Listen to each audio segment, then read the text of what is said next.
사도행전 12장 1절부터 19절까지의 말씀입니다. 그때 헤롯 왕이 손을 들어 교회 중에서 몇 사람을 해하려 하여 요한의 형제 야고보를 칼로 죽이니 유대인들이 이 일을 기뻐하는 것을 보고 베드로도 잡으려 할세 때는 무교절 기간이라. 잡음에 옥에 가두어 군인 넷씩인 네 패에 맡겨 지키고 6월절 후에 백성 앞에 끌어내고자 하더라. 이에 베드로는 옥에 갇혔고 교회는 그를 위하여 간절히 하나님께 기도하더라. 헤롯이 잡아내려고 하는 그 전날 밤에 베드로가 두 군인 틈에서 두 쇠사슬에 매여 누워 자는데 파수꾼들이 문 밖에서 옥을 지키더니 호련히 주의 사자가 나타나매 옥중에 광채가 빛나며 또 베드로의 옆구리를 쳐 깨워 이르되 급히 일어나라 하니 쇠사슬이 그 손에서 벗어지더라. 천사가 이르되 띠를 띠고 신을 신으라 하거늘 베드로가 그대로 하니 천사가 또 이르되 겉옷을 입고 따라오라 한데 베드로가 나와서 따라갈새 천사가 하는 것이 생시인 줄 알지 못하고 환상을 보는가 하니라. 이에 첫째와 둘째 파수를 지나 시내로 통한 쇠문에 이르니 문이 저절로 열리는지라. 나와서 한 거리를 지나매 천사가 곧 떠나더라. 이에 베드로가 정신이 들어 이르되 내가 이제야 참으로 주께서 그의 천사를 보내어 나를 헤롯의 손과 유대 백성의 모든 기대에서 벗어나게 하신 줄 알겠노라 하여 깨닫고 마가라 하는 요한의 어머니 마리아의 집에 가니 여러 사람이 거기에 모여 기도하고 있더라. 베드로가 대문을 두드린데 로데라 하는 여자아이가 영접하러 나왔다가 베드로의 음성인 줄 알고 기뻐하여 문을 미처 열지 못하고 달려 들어가 말하되 베드로가 대문 밖에 섰더라 하니 그들이 말하되 내가 미쳤다 하나 여자아이는 힘써 말하되 참말이라 하니 그들이 말하되 그러면 그의 천사라 하더라.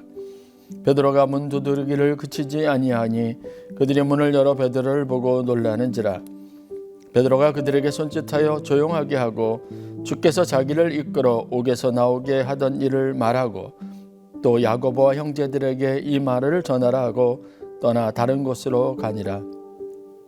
날이 새매 군인들은 베드로가 어떻게 되었는지 알지 못하여 적지 않게 소동하니 헤롯이 그를 찾아도 보지 못하매 파수꾼들을 신문하고 죽이라 명하니라. 헤롯이 유대를 떠나 가이사랴로 내려가서 머무니라. 아멘.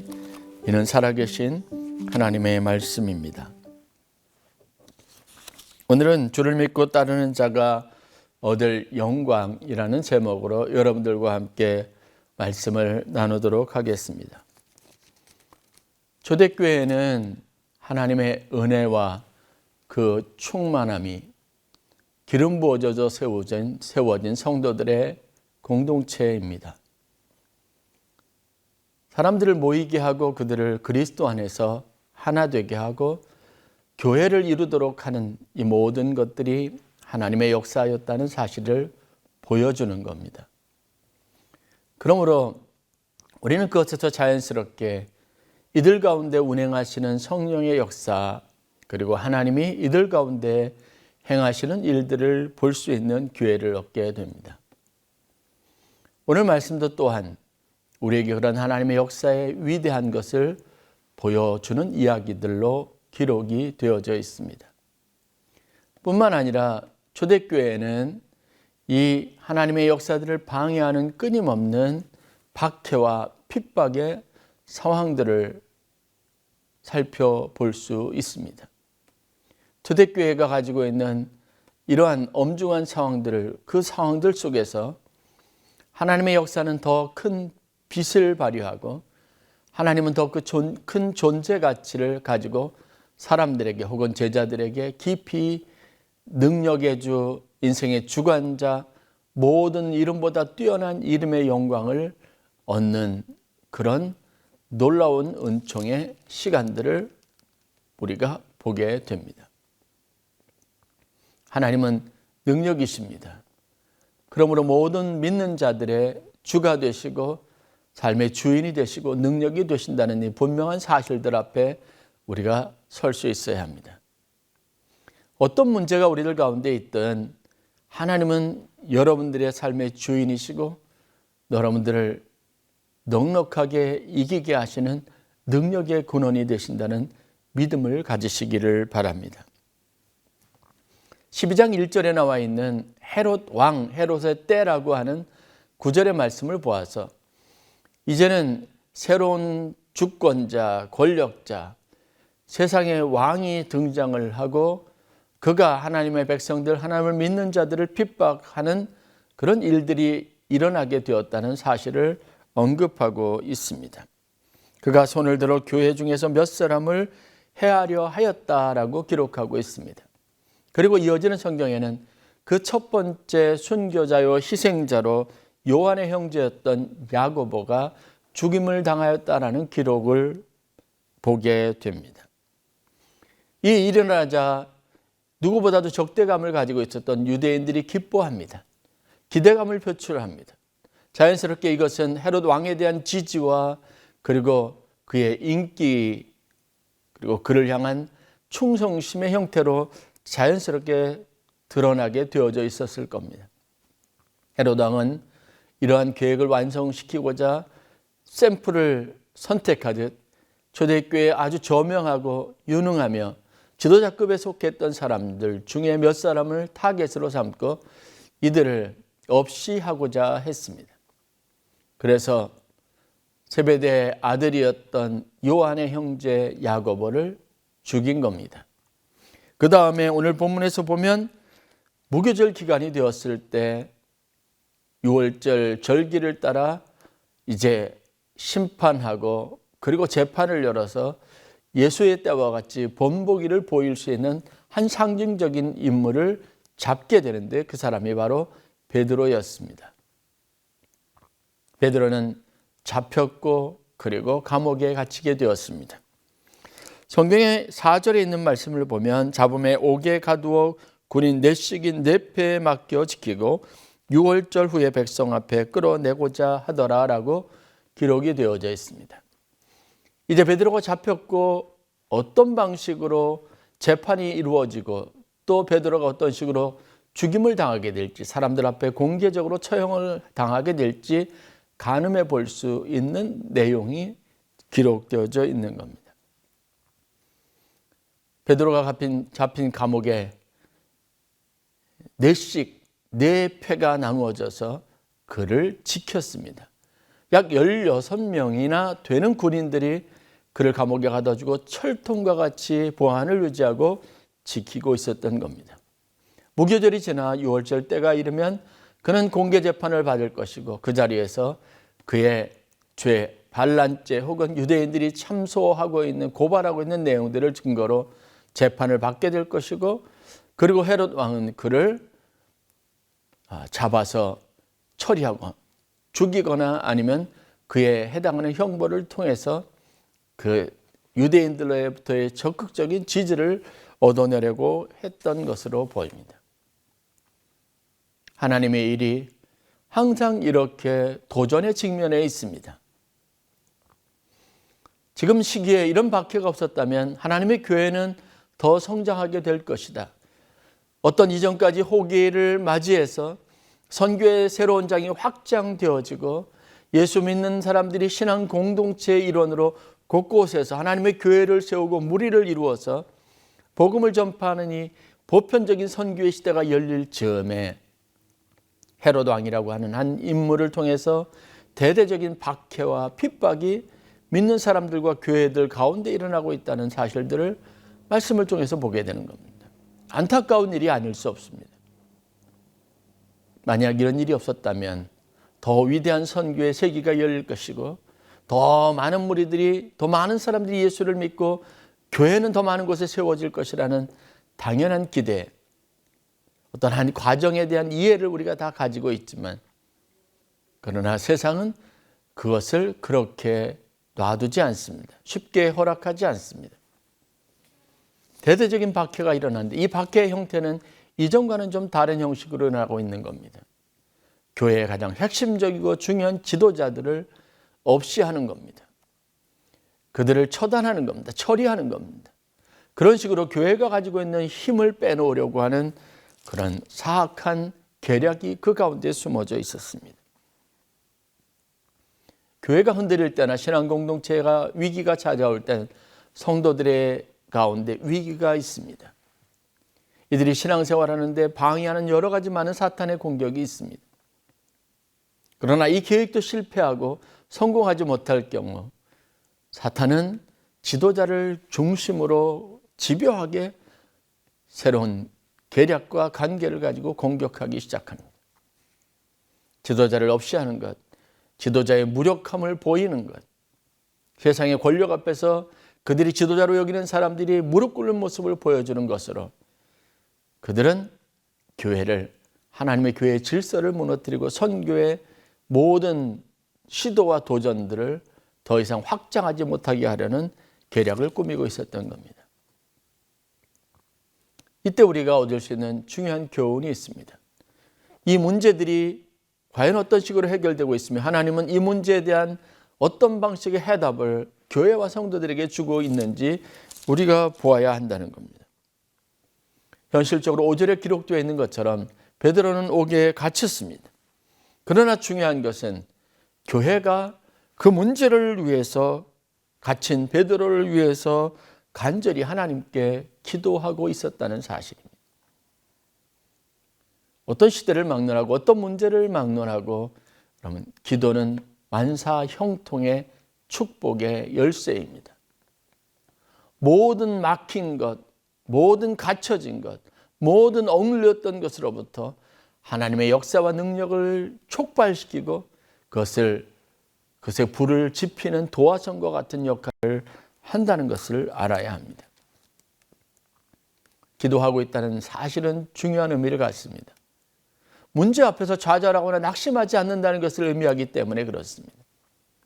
우리 삶에도 마찬가지로 아무리 어렵고 힘든 일이 있어도 여러분, 하나님이 우리 가운데 함께 하시면, 우리의 믿음 그대로 하나님이 역사하시고 하나님이 일하시면 이 모든 문제가 아무것도 아닌 일처럼 되어질 것이라는 사실을 알아야 합니다. 하나님 없는 곳에 절망이 있습니다. 하나님 없는 곳에 소망의 빛이 소멸될 수밖에 없습니다. 그러나 하나님이 개입하시면 그것은 곧 하나님의 나라요 더 놀라운 하나님의 영광을 드러내는 축복이 된다는 것을 알아야 합니다. 여러분에게 언제 어떤 문제가 있든 기도하시기를 축원합니다. 그 문제가 여러분의 기도 속에서 하나님의 개입을 이끌어낼 것입니다. 하나님의 역사를 이끌어낼 겁니다. 하나님은 일하십니다. 너는 내게 부르짖으라. 이것은 분명한 하나님의 백성들을 향한 하나님의 메시지입니다. 우리가 신앙생활하면서 하나님 앞에 보여야 될 성도로서의 반응이 있다면, 우리가 믿음이 있다고 하면서 하나님 앞에 보여야 할 행위가 있다면 그것은 기도하는 겁니다. 기도는 하나님을 향한 우리의 믿음의 표현입니다. 그것이 구체적으로 행동으로 표출되는 것이 바로 기도입니다.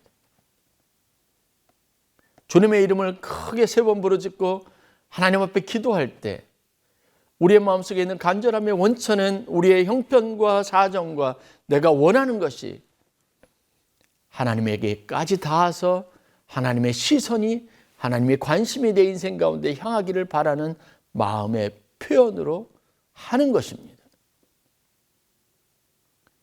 베드로의 투옥, 그것도 물론 우리에게 위기가 될 수 있습니다. 그러나 더 중요한 것은 그 일로 낙심해서 성도들이 흩어지는 겁니다.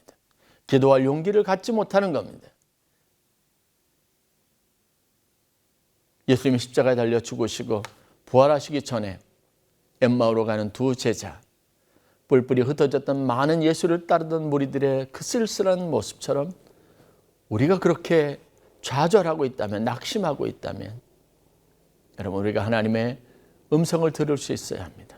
오늘 초대교회가 보였던 이 반응, 그들이 절대적인 위기 앞에서 하나님 앞에 보였던 이 신앙적인 태도에 대해서 관심을 가질 수 있어야 합니다. 어떤 문제가 여러분들 가운데 있든 하나님 앞에 간절히 기도하는 성도들이 되기를 바랍니다. 그리고 이 기도가 그날만 있었던 것이 아니라는 것을 성경은 우리에게 다음과 같이 이야기합니다. 헤롯이 잡아내려고 하는 그 전날 밤에 베드로가 두 군인 틈에서 두 쇠사슬에 매어 누워 자는데 파수꾼들이 문 밖에서 옥을 지키더니 고련히 주의 사자가 나타나매. 그렇게 해서 베드로가 그 감옥에서 벗어나는 장면들이 계속 기록이 되어져 있습니다. 이 얘기는 무엇을 의미합니까? 무교절에서부터 시작해서 6월절에 이르는 절기까지 그 수십일이 되는 그 기간 16명이나 되는 군인들이 베드로를 감옥에 집어넣고 든든히 지키고 있었던 그 기간 중에 6월절 이르러 그가 공개 재판을 받으려고 했던 헤롯이 의도했던 그 전날 밤에 한 사건이 일어났다고 성경이 기록하고 있는 겁니다. 여전히 군인들이 든든히 지키고 있고 완전히 무장해서 철저하게 통제하고 있는 상황 속에서 하나님의 사자가 베드로에게 나타납니다. 잠자고 있는 베드로의 옆구리를 쳐서 깨워 일어나라 명령합니다. 그리고 그 매어있던 쇠사슬이 벗어집니다. 8절 말씀을 보면 천사가 이르되 띠를 띠고 신을 신으라 말합니다. 옷매무새를 갖추고 그리고 신을 신으라는 겁니다.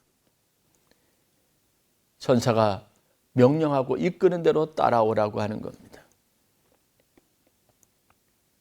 9절 말씀입니다. 베드로가 나와서 따라갈새 천사가 하는 것이 생시인 줄 알지 못하고 환상을 보는가 하니라 라고 기록하고 있습니다. 베드로는 이 일이 어떤 의미인지를 정확하게 알지 못했습니다. 마치 꿈을 꾸는 것과 같이 여겨졌다는 겁니다. 한 번도 어떤 가늠해보거나 생각해보지 못했던 일이 지금 눈앞에 일어나는 것을 의미합니다. 놀라운 것은 베드로가 그렇게 여겼지만 하나님의 천사들이 이 베드로를 이끌어서 첫째 문을 지나고 둘째 문을 지나고 그리고 시내로 통하는 쇠문이 있는데 그 쇠문이 저절로 열리는 기적과 같은 일이 있고 난 이후에 그가 완전히 감옥에서 벗어나 자유로워졌습니다. 그리고 제자들이 간절히 하나님 앞에 기도하는 그 현장에 가게 된 겁니다. 성경에 로데라고 하는 여자 아이가 있었는데 문을 두드리는 소리에 그 얘기 대화를 나누었던 그 사람이 베드로인 줄 알지 못하고 그 소녀 역시 의심했다라고 기록하고 있습니다. 그 안에 기도하는 사람들도 이 일이 꿈인지 생신지 구별하기 어려웠습니다. 계속 문을 두드리고 그래서 문을 열고 나서야 비로소 사람들은 그가 베드로인 줄 알았습니다. 베드로는 그들에게 하나님께서 주께서 어떻게 나를 이 옥에서 이끌어내서 이곳까지 오게 하셨는지 과정을 자세하게 설명을 했습니다. 그리고 그들은 그렇게 자신의 기도에 응답하시고 역사하시는 하나님, 모든 것으로부터 얽매인 것으로부터 자유하게 하시는 하나님, 그 하나님의 영광을 보게 되었습니다.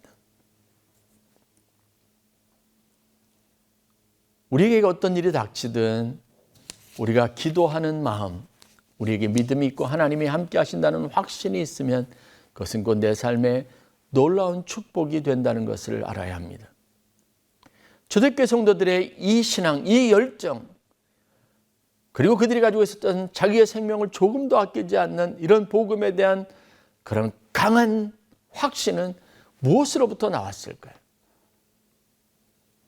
그들이 자신의 생각, 감정을 따르지 않고 현실적인 어떤 환경이나 주변에 있는 여러 가지 많은 요건들이나 그 시대가 그들에게 가했던 압박에 넘어지지 않고 하나님을 붙잡았던 그 일에서 그들이 이렇게 놀라운 성장을 이루게 되었다는 겁니다. 그들은 사람들의 말을 기울이지 않았습니다. 성령이 그들에게 주시는 마음의 확신, 믿음을 따라서 결단했습니다. 오늘 여러분들에게도 여전히 똑같은 시간, 똑같은 선택의 상황들이 있습니다. 그 문제를 어떻게 보느냐, 그것은 여러분들의 전적인 의지에 달려져 있습니다. 그러나 분명한 사실은 우리가 분명하게 대비해 보아야 할 것은 하나님이 없는 곳에서 우리의 삶에 평안은 없습니다. 살 소망도 없습니다. 우리의 근심은 여전히 우리의 마음, 우리 삶을 괴롭히고 우리의 인생의 어두운 그늘을 드리우고 있을 뿐입니다. 그러나 아무리 어려운 문제가 있더라도 여러분이 하나님을 붙잡고 있다면, 하나님의 살아계심을 믿는다면, 하나님에 대한 믿음의 확신을 가지고 있다면, 그리고 그 하나님을 깨울 수 있는 부르짖음, 즉 기도할 수 있는 열정이 있다면, 믿음이 있다면 그 선택이 여러분들을 복된 길로 인도할 것입니다. 더 큰 하나님, 더 놀라운 하나님, 상상하지 못했던 차원의 하나님의 역사를 여러분들이 경험하게 될 것입니다. 베드로는 옥에 갇히고 교회와 성도들은 간절히 하나님께 기도하였다. 우리가 보는 사도행전 12장 5절에 있는 이 말씀이 여러분들에게 있어서 중요한 삶의 이정표가 되실 수 있기를 간절히 축원합니다.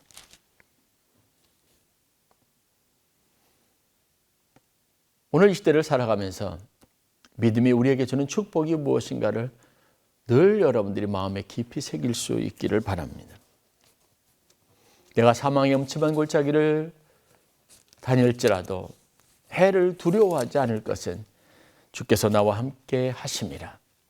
그렇게 고백했던 다윗처럼 여러분들이 그런 믿음의 사람이 되어야 됩니다. 아니, 그렇게 될 수 있습니다. 결국은 이어지는 20절부터 있는 구절을 보면 이 싸움의 승자, 이 일의 진정한 승자가 누구인지를 알 수 있습니다. 헤롯 왕은 그렇게 하나님께 영광을 돌리지 아니하고 자신의 권력을 탐하고 자신의 권력 가지고 있는 힘을 자랑하다가 결국은 죽임을 당하게 됩니다. 이때 헤롯의 목숨을 빼앗은 것도 역시 하나님의 일입니다. 사도행전 12장 23절 말씀입니다. 헤롯이 영광을 하나님께로 돌리지 아니하므로 주의 사자가 곧 친히 벌레에게 먹혀 죽으니라. 얼마나 비극적인 죽음입니까? 그가 가지고 있는 권력의 칼을 휘둘러서 야고보의 목을 베고 베드로의 목을 베려고 했던 헤롯. 그러나 그는 자기보다 미물이고 보잘것없다 여겨지는 벌레에게 죽임을 당했습니다. 성경 표현을 하면 벌레에게 먹혀 죽었다라고 기록하고 있습니다. 크기가 중요한 것이 아닙니다. 사람들이 가지고 있는 어떤 권력이나 권위가 중요한 것이 아닙니다. 그들 손에 쥐어져 있는 무기가 중요한 것이 아닙니다. 우리에게는 만군의 여호와의 이름의 영광이 있습니다. 우린 고린도후서 4장에서 그 위대한 사도 바울의 다음과 같은 고백을 듣게 됩니다. 우리가 이 보배를 질그릇에 가졌으니 이는 심히 큰 능력은 하나님께 있고 우리에게 있지 아니함을 알게 하려 함이라. 우리의 질그릇과 같이 깨어지긴 우리에게 보배가 있습니다. 바로 하나님입니다. 그 능력이 하나님께 있다고 고백하고 있습니다. 이어지는 8절부터 말씀, 우리가 사방으로 우겨쌈을 당하여도 쌓이지 아니하며 답답한 일을 당하여도 낙심하지 아니하며 박해를 받아도 버림받지 아니하며 거꾸로 들임을 당하여도 망하지 아니하고. 하나님의 큰 능력이 우리 질그릇과 같은 우리 삶에 이 하나님의 능력의 보배를 가지면 우리 인생이 그럴 수 있다라고 고백하는 겁니다. 아무리 절망스러운 상황 속에 있더라도 이 질그릇과 같은 우리의 삶의 보배를 가지면, 담으면 우리의 삶이 사도 바울이 고백하는 것과 같은 삶이 될 수 있습니다. 박해를 받아도 버림받지 않습니다. 거꾸로 들임을 당하여도 망하지 아니합니다. 답답한 일을 당하여도 낙심하지 않습니다. 고린도후서 4장 6절의 말씀을 여러분들과 함께 나누며 말씀을 마치려고 합니다. 어두운 데에 빛이 빛이라 말씀하셨던 그 하나님께서 예수 그리스도의 얼굴에 있는 하나님의 영광을 아는 빛을 우리 마음에 비추셨도다.